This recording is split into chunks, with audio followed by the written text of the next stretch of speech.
Hola familia, empezamos a entrar en materia con nuestra reflexión en torno al Evangelio de Mateo, porque ya los anteriores capítulos, los 3 primeros eran como una introducción a todo lo que fue el nacimiento, la genealogía, todo lo que has visto. Si no has visto nuestros videos, ahí están los enlaces para que los veas, pero ya empezamos con acciones muy concretas y sobre todo con la predicación de Jesús, así que los próximos videos van a estar muy interesantes. Este en lo personal creo que es muy enriquecedor, sin embargo creo que posiblemente te voy a decir algunas cosas que no has escuchado antes acerca de esta porción. Vamos a hablar acerca de la tentación de Jesús. Bueno, así se conoce, que es la primera parte del capítulo 4 de Mateo. Dice así, voy a darle lectura del versículo 1 hasta el versículo 11. Recuerda que yo estoy leyendo la versión de Sablo hoy, que me parece que es una versión muy clara. Dice, luego el Espíritu llevó a Jesús al desierto para que el diablo lo pusiera a prueba. Otras versiones dicen para que lo tentara. Estuvo 40 días y 40 noches sin comer. No se nos dice que estuvo sin beber, porque técnicamente un ser humano no puede estar sin beber 40 días. Y después sintió hambre. Mira que no dice que sintió sed, sino que sintió hambre. El diablo se acercó entonces a Jesús para ponerlo a prueba y le dijo, si de veras eres hijo de Dios, ordena que estas piedras se conviertan en panes. Pero Jesús le contestó, la Escritura dice, no solo de pan vivirá el hombre, sino también de toda la palabra que sale de los labios de Dios. Versículo 5 dice, luego el diablo lo llevó a la santa ciudad de Jerusalén, lo subió en la parte más alta del templo y le dijo, si de veras eres hijo de Dios, tírate abajo, porque la Escritura dice, Dios mandará que sus ángeles te cuiden, te levantará con sus manos para que no tropieces con piedra alguna. Es una cita del Antiguo Testamento. Jesús le contesta, también dice la Escritura, no pongas a prueba al Señor tu Dios. Finalmente el diablo lo llevó a un cerro muy alto y mostrando de todos los países del mundo, en otras versiones dice los reinos de la tierra, y la grandeza de ellos le dijo, yo te daré todo esto si te arrodillas y me adoras. Jesús le contestó, vete Satanás, porque la Escritura dice, adora al Señor tu Dios y sírvele solo a Él. Y termina con el versículo 11 diciendo, entonces el diablo se apartó de Jesús y unos ángeles le acudieron a servirle. Bien, este pasaje nos plantea como varias cosas muy interesantes como para meditar. Hay una conexión entre esta porción y la porción anterior. Recuerda que la porción anterior es el bautismo, que es cuando hay toda una manifestación sobrenatural en cuanto el Padre da una voz del cielo afirmando la identidad de Jesús y fuera de eso el Espíritu Santo desciende en forma de paloma. Bueno, hay una cosa sobrenatural espectacular de afirmación y de empoderamiento del ministerio que empezaba y eso se conecta porque dice, entonces luego... O sea, hay una conexión ahí en las primeras palabras de este capítulo 4 y conecta lo que está pasando con lo anterior. Justo después de una gran experiencia con Dios, viene un tiempo de prueba. Interesante, ¿no? Pero creo que así pasa muchas veces con nuestras vidas. Muchas personas creen que cuando tienen una experiencia sobrenatural con Dios o algo especial, algo donde Dios te da una palabra y te afirma, entonces todo va a empezar a marchar bien. No necesariamente, ya lo hemos dicho creo que en videos anteriores. Y esta no es la excepción. Jesús tuvo una experiencia muy especial con el Padre y justo después viene un tiempo de prueba. Me pregunto ¿por qué? ¿Será para probar? De pronto es una pregunta que tengo acá. ¿Será para probar la experiencia? A ver si realmente fue auténtica. ¿Será para probar la seguridad del fruto que tiene esa experiencia previa? Bueno, son como algunas relaciones. No sé qué se te ocurre a ti. ¿Por qué justo después de una experiencia especial con Dios viene un tiempo de prueba? Ahora, dice el pasaje, y es una pregunta de muchos cristianos, de muchas personas que estudian la Biblia, o la leen, dicen, bueno, ¿cómo es que el Espíritu lo lleva para ser tentado? ¿Cómo así que el Espíritu guía a Jesús al desierto para que se tope con el diablo? O sea, es una cosa como que suena, al parecer, contradictoria. Hay dos posibilidades en el uso del griego y el equivalente en su hebreo, usado acá, y es el tentar y probar. Ojo, tentar es un término, probar es otro término. En algunas ocasiones es usado tentar y en otras probar. Según la etimología, probar tiene una connotación positiva y es de perfeccionar, de generar madurez. La tentación, al parecer el término como tal lo que busca, sí tiene una connotación negativa y es hacer caer, hacer tropezar. Entonces, la Escritura en este pasaje no tiene en mente, incluso mira que esta versión no habla de tentar sino de probar. Hay otras versiones que hablan de tentar, pero el término como tal tiene una connotación negativa. Este tiene una connotación positiva que es probar y es el que usa la Dios habla hoy y creo que otras versiones también usan el término y dejaron de usar el probar. Ahora, la pregunta acá es, cuando se habla de que Satanás nos tienta, o nos prueba, se habla de tentación, porque parece que la intención de Satanás es hacer caer. Pero cuando se habla de Dios, se habla no de tentar. Incluso por ahí otro pasaje del Nuevo Testamento dice que Dios no prueba nada, Dios no tienta a nadie, sino que habla de probar. Entonces, cuando es Dios, prueba, y cuando es el diablo, tienta. Ahora, el Espíritu Santo fue quien llevó a Jesús al desierto para ser probado, pero quien lo prueba es Satanás. Entonces, si en la prueba Dios usa a Satanás para probar y para perfeccionar, entonces, bueno, ¿cómo entender eso? ¿Cómo lo entiendes tú? Se podría usar indistintivamente, porque al fin y al cabo, tanto la tentación como la prueba, lo que buscan es perfeccionarte, se podría decir. Y tú dirás, no, pero es que la tentación te hace caer. No, porque si la superas eres más fuerte. Entonces podría uno decir que al fin y al cabo lo que hay es una prueba de nuestra fe y de nuestro caminar.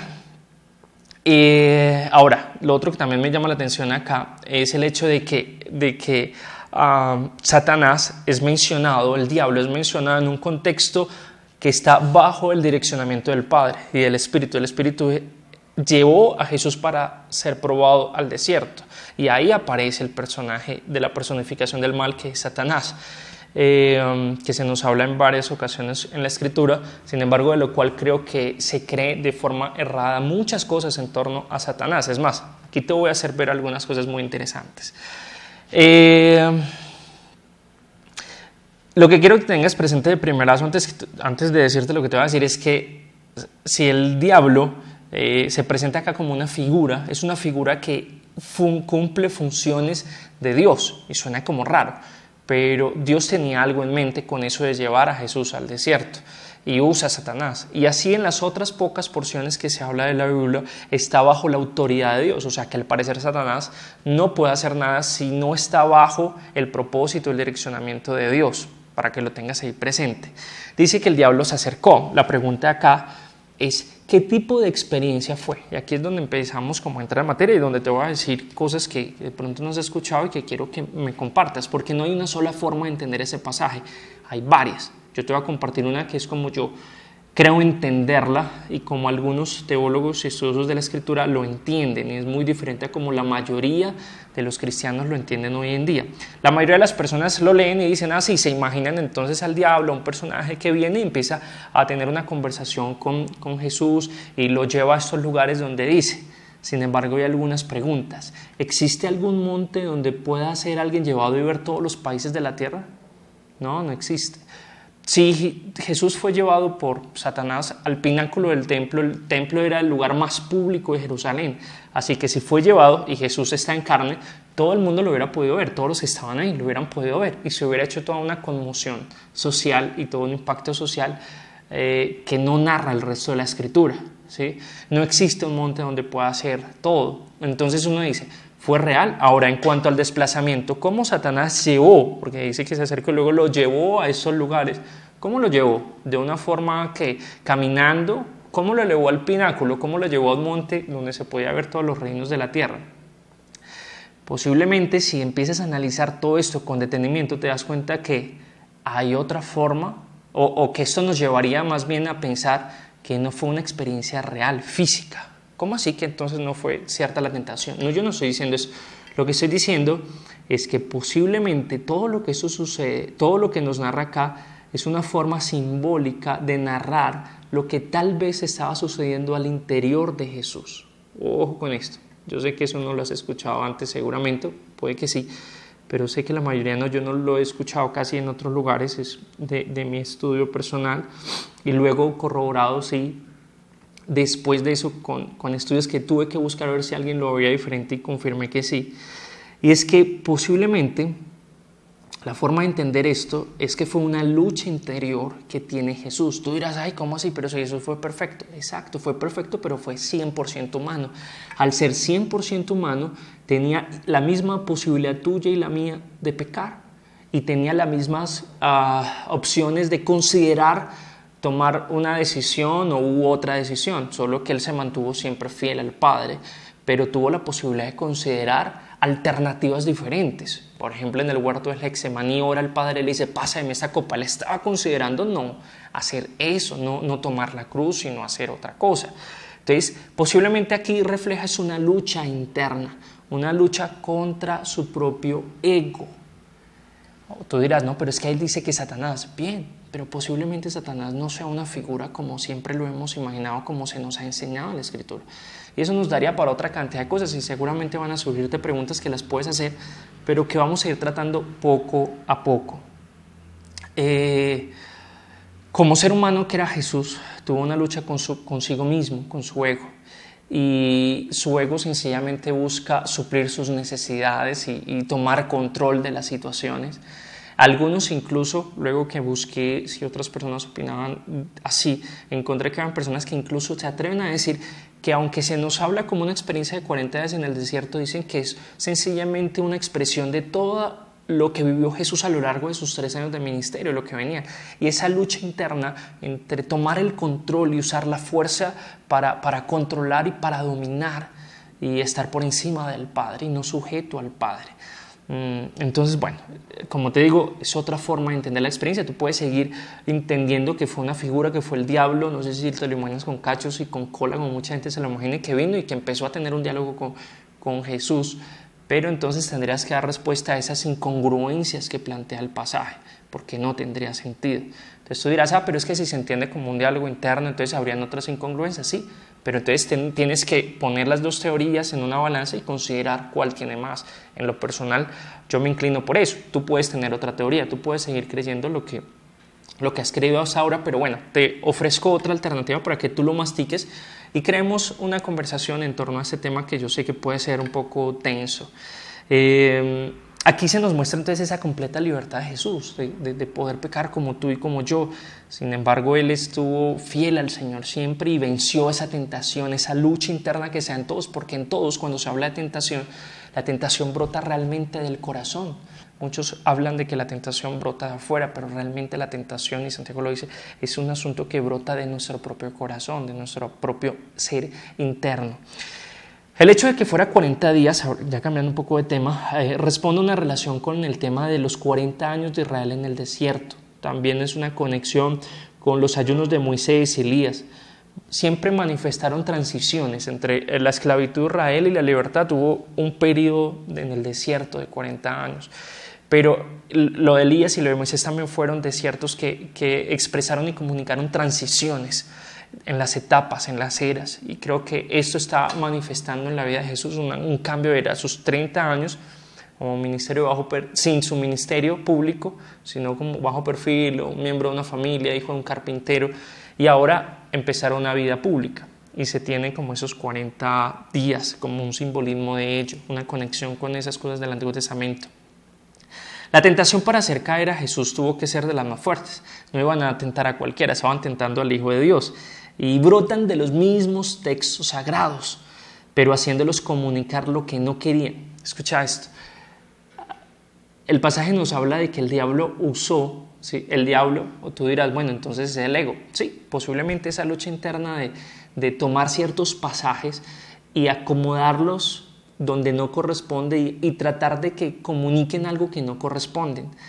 Y creo que la mayoría de muchas de las tentaciones pueden brotar de ideas que no son aparentemente malas, pero que llevan una intención dañina. Y creo que este pasaje nos habla de eso. Eran citas, eran textos sagrados, pero sacados de su contexto y que no estaban usados de manera correcta. La tentación brota entonces de argumentos que pueden hasta tener un apoyo bíblico, mas no estar bien fundamentados. El diablo podríamos decir que es experto en usar textos de la Biblia fuera de su contexto. Las respuestas de Jesús estuvieron también fundamentadas en la misma escritura, la misma que el diablo está usando, solo que en esta ocasión de una forma correcta. Entonces ahí uno podría analizar el hecho de que de la misma Biblia puedes usarlo para cualquier cosa. Y mira, en los años que llevo caminando con Jesús me he dado cuenta ahí en iglesias y todo esto, me he dado cuenta cómo un mismo texto pudo ser usado para infinidad de cosas y con infinidad de intenciones.